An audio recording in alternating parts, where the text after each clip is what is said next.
আসসালামু আলাইকুম। আমি শামসুন নাহার নাহিদ মহুয়া, চিফ নিউট্রিশনিস্ট অ্যান্ড বিভাগীয় প্রধান, বারডেম জেনারেল হসপিটাল।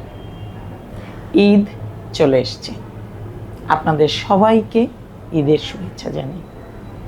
দীর্ঘ একটা মাস আমরা রোজা থেকেছি। আপনাদের সবার জন্য আমার স্বল্প কিছু পরামর্শ, ঈদের দিন কীভাবে ভালো থাকবেন।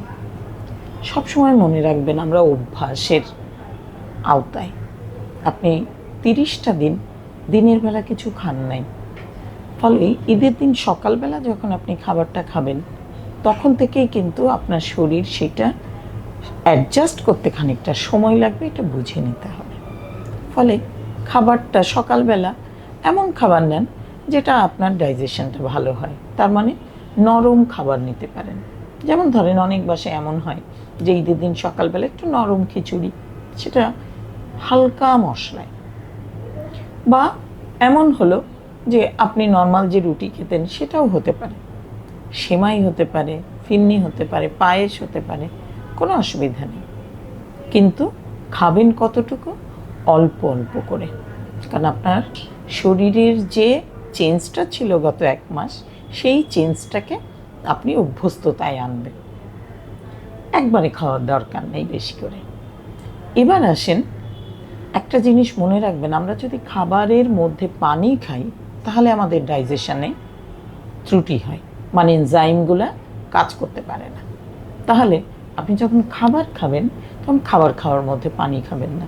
তাহলে পানিটা কখন খাবেন? সবচেয়ে ভালো খাওয়াটা শেষ করে আধা ঘন্টা, কিন্তু এটা ম্যান্ডেটারি না। আপনি 10 মিনিট পরেও পানিটা স্টার্ট করতে পারেন। তাহলে একটা খাবার অল্প অল্প করে বাড়ান, আস্তে আস্তে একটা খাবার থেকে আরেকটা খাবারের মাঝের সময়টা প্লেন সেফ ওয়াটার নেন। এবং এই সেফ ওয়াটারের মাঝে যদি আপনি কোনো ফল নিতে চান, কোনো অসুবিধা নেই, ফলটা আরও ভালো। এবং সেইটা জুস না করে নর্মাল ফল নেন। এইভাবে আস্তে আস্তে আপনি দুপুরের খাবারে আসেন। সাধারণত হয় কি, ঈদের দিন বাসাতেও খুব ভালো খাবার রান্না হয়, একটু রিচ ফুড, এবং আপনি যদি বাইরে কোথাও যান সেখানেও ওই একই খাবার। একটু পছন্দ করেন যে খাবারগুলো অনেক গুরুপাক না।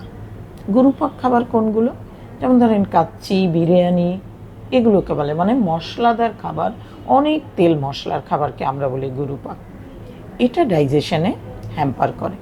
ফলে ধরেন আপনি কোথাও গেলেন, এই খাবারটা ছাড়া নাই, আপনি খাবেন, তাহলে পরিমাণে কম নিয়ে ধীরে ধীরে সময় নিয়ে খাবারটা খান।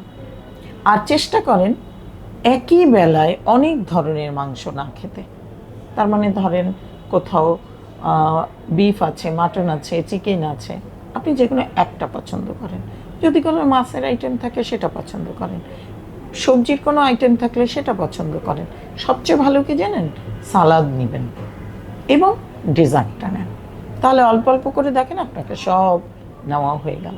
আর হচ্ছে, যাই করেন দিনের যে কোনো একটা সময়, আমি বলবো রাত্রেবেলা একটা সময় অন্তত 30টা মিনিট হাঁটেন। তাহলে কি হবে জানেন? আপনার সুস্থতা আপনার নিজের হাতে চলে আসবে।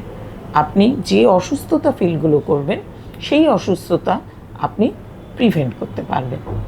ভালো থাকবেন, ঈদটা যেন খুব ভালোভাবে কাটে আপনাদের। ধন্যবাদ।